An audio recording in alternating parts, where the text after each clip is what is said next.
Si vous travaillez de façon classique avec Excel, à savoir créer un tableau comme celui-ci où vous mettez des dates, des éléments textuels ainsi que des valeurs plus une formule pour faire l'addition de toutes vos données, il ne vous est pas nécessaire d'opter pour une version payante de Microsoft Excel. En effet, Microsoft met à votre disposition depuis n'importe quel navigateur, Chrome, Internet Explorer, Edge, Firefox ou autre, la possibilité de créer des documents Excel gratuitement. Pour cela, il vous faut un compte sur OneDrive. Donc, pour l'instant, je vais fermer ce document et nous allons le retrouver online.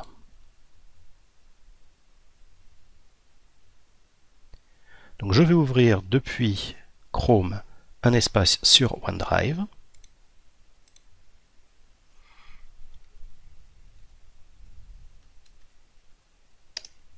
Donc OneDrive, c'est un petit peu comme Dropbox et Google Drive, seulement l'avantage c'est que c'est directement connecté à votre compte de Microsoft Office et donc tous les documents que vous allez enregistrer via OneDrive sont de nouveau accessibles sur d'autres ordinateurs. Pour ma part, en tant que consultant dans différentes entreprises, je l'utilise énormément justement pour retrouver tous mes travaux. Ou également pour faire un travail collaboratif quand j'ai besoin de travailler avec plusieurs personnes sur le même document. Nous verrons ça plus tard dans d'autres vidéos. Mais pour l'heure, je vais donc me connecter avec mon compte OneDrive. Donc pour cela, il vous faut une adresse en hotmail.com.fr ou live.com. Suivant. De nouveau, je m'identifie. Et j'arrive sur mon espace donc, de travail. Vous pouvez voir que j'ai beaucoup de dossiers qui représentent beaucoup de volume de données. Et donc, ce que je retrouve en bas de mon arborescence, le fichier dépenses. Il me suffit de cliquer sur le lien pour le faire apparaître dans Excel Online, comme vous le voyez à l'écran, et immédiatement, le document apparaît, comme ici. Vous pouvez voir donc, je suis dans mon navigateur, j'ai ici, comme dans Excel, le ruban et les onglets qui me permettent d'afficher différents menus. Maintenant, je vais vous montrer comment il est possible de créer un document vierge. Je ferme celui-ci. Donc, je vais cliquer sur Nouveau. Donc, vous pouvez voir ici que je peux faire de nouveaux dossiers, un document Word, Excel, PowerPoint, etc. Donc moi, c'est un classeur Excel qui m'intéresse.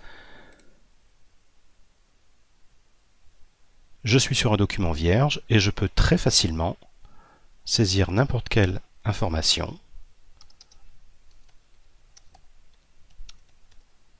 changer les couleurs,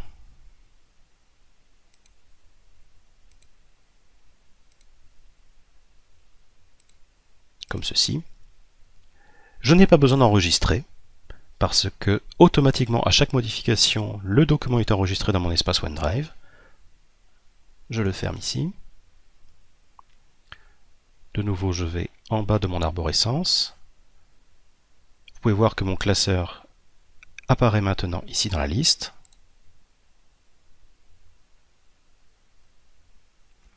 Et nous le retrouvons intégralement avec la même mise en forme, les couleurs et les informations éditées. Donc vous pouvez voir qu'ici, je suis en français, mais si pour vous, vous êtes dans une autre langue, il est très facile de pouvoir changer la langue d'Excel online. Pour cela, il faut changer les paramètres de votre compte. Donc, depuis mon compte ici,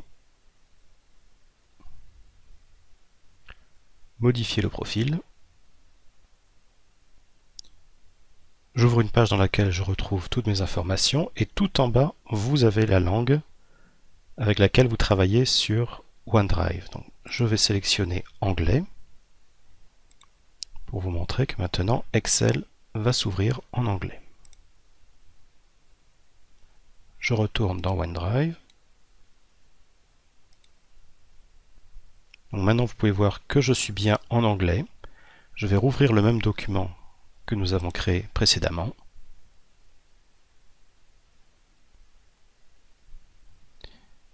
Je retrouve bien mon document, mais maintenant, tous mes menus sont en anglais. Donc selon la langue avec laquelle vous créez votre compte OneDrive ou sur l'ordinateur sur lequel vous êtes, il est possible que la langue ne soit pas du français. Donc je vous ai montré comment basculer du français à l'anglais, mais évidemment vous pouvez faire l'inverse, c'est-à-dire passer de la langue de votre ordinateur vers le français.